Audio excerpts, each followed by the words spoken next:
بسم الله الرحمن الرحيم. أعوذ بالله من الشيطان الرجيم.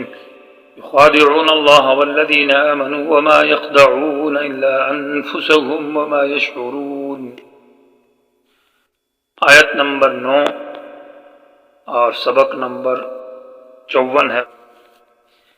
اس سبق کا عنوان ہے آیت نمبر 9 کی تشریح، جس میں منافقین کی دوسری قباحت جو کہ خداع، دھوکہ اور عدم شعور یعنی اپنے دھوکے کو نہ سمجھنا، ان دو خباثتوں کا ذکر ہے. ایک تو دھوکہ دیتے ہیں یخادعون اللہ، اور دوسرا یہ کہ وما یشعرون، اور اپنے اس دھوکے پر سمجھتے نہیں ہیں، ان کے اندر شعور نہیں ہے. یہاں پر سوال یہ پیدا ہوتا ہے کہ یخادعون اللہ، یہ دھوکہ دیتے ہیں اللہ کو اور والذین آمنوا، ایمان والوں کو. تو یہ جملہ مستانفہ ہے، ما قبل سوال مقدر کا جواب ہے. سوال یہ ہے کہ جب یہ آمنا باللہ کہتے ہیں کہ ہم ایمان لائے اللہ پر اور یوم آخرت پر، اور حالانکہ ان کے دل میں ایمان نہیں ہے یعنی تصدیق نہیں ہے، تو اس آمنا کہنے کا کیا فائدہ ہے کیونکہ دل میں ایمان نہیں ہے. تو جواب دیا کہ اس آمنا کہنے سے مقصد دھوکہ ہے. یخادعون اللہ، یہ اللہ کو اور ایمان والوں کو دھوکہ دیتے ہیں. تو بظاہر آمنا کہتے ہیں اور دل میں ایمان نہیں ہے، اس سے مقصد دھوکہ دینا ہے. گویا کہ یہ یخادعون اللہ جملہ مستانفہ سوال مقدر کا جواب ہوا. خداع کا لفظ اصل لغت میں ستر یعنی چھپانے کے معنی میں ہے، اور فساد کرنے کے معنی میں ہے. فساد معنی کسی چیز کو خراب کرنا. چونکہ منافق آدمی بھی اپنے کفر کو چھپاتا ہے اور فساد کرتا ہے، اس لیے یخادعون اللہ کا معنی کہ وہ فساد کرتے ہیں اور کفر کو چھپاتے ہیں. اصطلاح کے اندر یعنی شریعت کی اصطلاح میں خداع کا معنی تفسیر روح المعانی آلوسی رحمہ اللہ نے جو ذکر کیا ہے کہ کسی کے خیال میں ایسی بات ڈالنا جو کہ آپ کے ارادے کے خلاف ہو، یعنی دوسرے کے مخاطب کے ذہن میں اچھائی بات ڈالتا ہے، نیکی اچھائی اور اپنی ہمدردی کو ظاہر کرتا ہے، اور دل میں اس کے ساتھ ارادہ شر کا اور برائی کا ہے، تو اس کو خداع کہا جاتا ہے.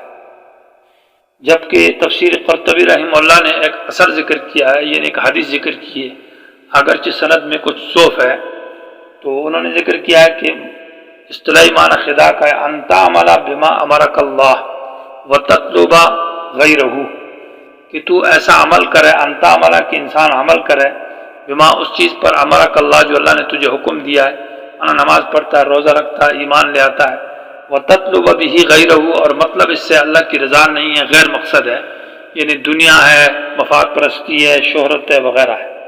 لہذا ایک آدمی آمنا کہتا ہے لیکن ایمان سے مقصد اللہ کی رضا نہیں ہے، مومنین کو اور صحابہ کو دھوکہ دینا ہے، تو یہ خداع ہوگا. اسی طرح ایک شخص نماز پڑھتا ہے اور نماز پڑھنے سے اس کا مقصد اللہ کی رضا نہیں ہے بلکہ شہرت ہے، کوئی اور مقصد ہے، لوگوں کو دکھلاوا ہے، تو یہ دھوکہ ہوگا. اسی طرح آدمی دین کا کوئی اور کام کرتا ہے، درس تدریس کرتا ہے، قرآن پڑھاتا ہے، حدیث پڑھاتا ہے، دینی کوئی کام بھی کرتا ہے، اور مقاصد اس سے دنیا حاصل کرنا ہے، دنیا کے مفاد حاصل کرنے ہیں، اللہ کی رضا اور اخلاص اس میں مقصد نہیں ہے، تو یہ تمام کے تمام جو اس کے کام ہو گئے ان کو دھوکہ کہا جائے گا. یخادعون اللہ کا یہ مطلب ہوگا. اس لیے جو لوگ ہیلے کرتے ہیں، ہیلے کے اندر بھی بات حرام ہے. ہیلے اس لیے حرام ہے کہ ان کے اندر یہ منافقین کی صفت یعنی شیوا جو خداع ہے یہ پایا جاتا ہے کہ وہ دھوکہ دیتے ہیں، ہیلے گر لوگ جو ہے. اور ضب خادعن جو کہا ہے، عرب کہتے ہیں کہ وہ گو جس کے دھوکہ مار ہے، جس کے دو سوراخ ہوتے ہیں، جب شکاری شکار کرتا ہے تو ایک سوراخ سے جب اس کو پکڑتا ہے تو وہ دوسرے سوراخ سے نکل جاتی ہے، تو یہ خداع کے اندر دھوکے کا معنی پایا جاتا ہے. یہاں پر سوال یہ پیدا ہوتا ہے کہ یخادعون، یہ باب مفعول ہے، خادع یخادع مخادع، جس جو صدور جانبین سے تقاضا کرتا ہے. یہ مطلب یہ کہ ضارب یضارب کا معنی ایک آدمی دوسرے کو مارتا ہے اور دوسرے اس کو مارتا ہے، دونوں مارتے ایک دوسرے کو، تو معنی یہ ہوگا کہ اللہ کے ساتھ دھوکہ کرتا ہے اور اللہ ان کے ساتھ دھوکہ کرتا ہے. تو اس پر یہ سوال پیدا ہوتا ہے کہ اللہ تو دھوکہ نہیں کرتا، اس کا ایک جواب یہ ہے سورہ نساء کے اندر ہے کہ وَهُوَ خَادِعُهُمْ کہ اللہ بھی ان کو دھوکہ دیتا ہے. ہاں خدا ان کی صفت اور ہے اور اللہ کی تعالیٰ کی طرف جو صفت ہے اس کا اور معنی ہے. ظاہری معنی کیا جائے گا کہ اللہ ان کو دھوکہ دیتا ہے، لیکن کما یلیق بشانہ جو اللہ کی شان نشان مناسب ہے ہم اس کی حقیقت سے خبر نہیں ہے، تو گوئے کہ دھوکہ جانبین سے ہو گیا. دوسرا جواب یہ ہے کہ باب مفعلہ کبھی صدور جانبین کے لیے نہیں آتا مقابلے کے لیے، بلکہ مبالغہ کے لیے ہے، ایک کام کو بہت زیادہ کرنا. یخادعون کا معنی ہے کہ اللہ اور ایمان والوں کے ساتھ دھوکہ بہت زیادہ کرتے ہیں. ہر کام میں دھوکہ ہے، نماز میں، روزے میں، زکوٰۃ میں، حج میں، جہاد میں، کوئی بھی دین کا کام ہے اس میں ایمان والوں کے ساتھ ہر وقت دھوکہ اور فراڈ میں رہتا ہے. تو یہ یخادعون باب مفعلہ کثرت اور مبالغہ کے لیے ذکر کیا ہے. دوسرا سوال یہ پیدا ہوتا ہے کہ یخادعون کا معنی ابھی جو آپ نے بیان کیا ہے اس میں تو ستر کا معنی ہے، چھپانے کا، تو معنی یہ اللہ سے چھپاتے ہیں، تو اللہ سے تو کوئی بات چھپا نہیں سکتا، کیسے اللہ تعالیٰ کے بارے میں کہا کہ اللہ کو دھوکہ دیتے ہیں؟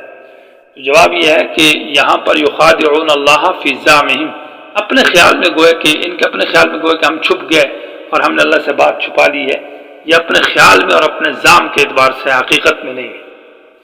یا یہ کہ بعض کافروں کا عقیدہ یہ ہے کہ بعض باتیں اللہ سے چھپی ہوئی ہے، اللہ کلیات کو جانتا ہے، ہماری چھوٹی چھوٹی باتوں کو نہیں جانتا، ان نے اپنے خیال کے مطابق یہ بات کہی.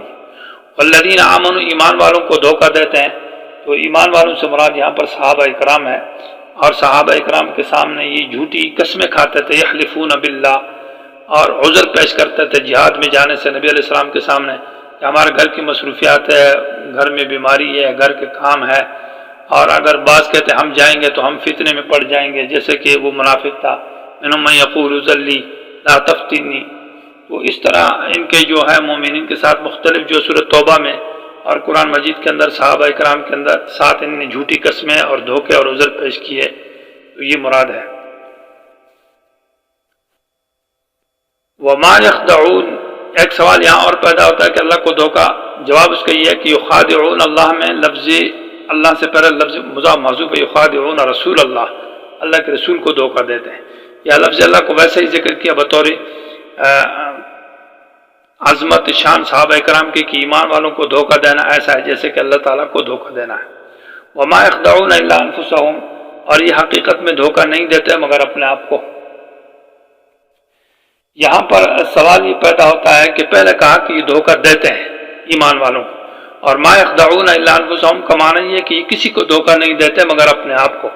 تو کسی کو دھوکہ نہیں دیتے مطلب صحابہ اکرام کو دھوکہ نہیں دیتے، مومن کو دھوکہ نہیں دیتے.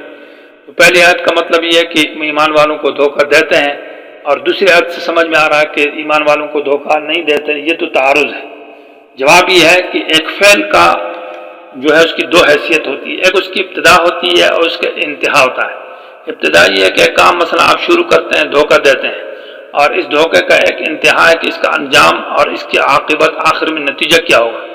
تو پہلے یخادعون اللہ میں مبدا اور ابتدا کا ذکر کیا ہے کہ یہ مومنین کے ساتھ دھوکے والا کام کرتے ہیں اور دھوکہ دیتے ہیں. وما یخدعون الا انفسهم میں جو نفی کی ہے کہ دھوکے کی سزا، اس کا عاقبت اور انجام ان کے اوپر پڑے گی، وہ مومنین پر نہیں پڑے گی.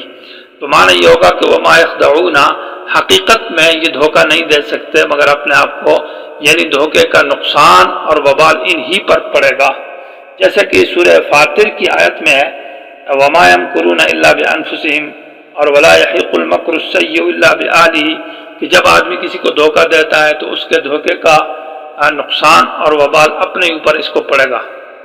اور وہ یہ ہے کہ کبھی اس کا دھوکہ لوگوں کے سامنے سامنے آ گیا تو یہ ذلیل ہو جائے گا اور آخرت میں اس کو سزا ملے گی. اور جیسے کہ ایک وہ روایت ہے کہ من حفر مقولہ ہے من حفر بئرا لاخیہ وقع فیہا، جو دوسروں کے لیے کھڑا کھودے گا، کنویں کھودے گا تو وہ خود گرے گا. یہ اگرچہ یہ بات گوئے کہ قرآن کی اس آیت سے ماخوذ ہے ولا یحیق المکر السیء الا بآلہ، یہ دو دوسروں کے خلاف دھوکہ دے گا تو وہ اپنے آپ کو دھوکے میں ڈالے گا. وما یشعرون یہ سمجھتے نہیں. شعور جو ہے یہ مشتق ہے شعر اور شعور سے، اور شعر اور شعور اس علم کو کہتے ہیں جو علم بالمشاعر، یعنی آنکھوں سے، کان کے ذریعے سے جو انسان کے حواس ہے ان کے ساتھ جو علم حاصل ہوتا ہے دیکھنے سے، اس کو شعور کہتے ہیں۔ تو معنی یہ ہوگا کہ وما یشعرون، ان کے اندر شعور نہیں ہے۔ جب شعور نہیں ہے تو شعور تو جانوروں کے اندر بھی ہے، کیونکہ جانور بھی کانوں سے سنتے ہیں، آنکھوں سے دیکھتے ہیں، اور اتنا ان کے اندر شعور ہے۔ تو ان کے اندر وہ شعور بھی نہیں ہے کہ اپنی آنکھ کان سے بھی بات کو نہیں دیکھتے سمجھتے، تو یہ جانوروں سے پرے ہے، یعنی جانوروں سے بھی پرے ہے۔ تو وما یشعرون کا معنی یہ ہے کہ یہاں مفعول بھی محذوف ہوگا، وما یشعرون عاقبت خداعہم، وہ اپنے دھوکے کے انجام کو نہیں سمجھتے، اس دھوکہ دہی کا انجام جو ہے وہ آخر ہم پر پڑے گا، اور ہمیں اس کی ذلت دنیا میں ملے گی اور آخرت میں سزا ملے گی۔ تو ان کے اندر یہ دو خرابیاں ہو گئی کہ ایمان والوں کو دھوکہ دیتے ہیں، اور اپنے دھوکہ دہی کا انجام اور عاقبت کو سمجھتے نہیں ہیں، یہ برے لوگ ہیں۔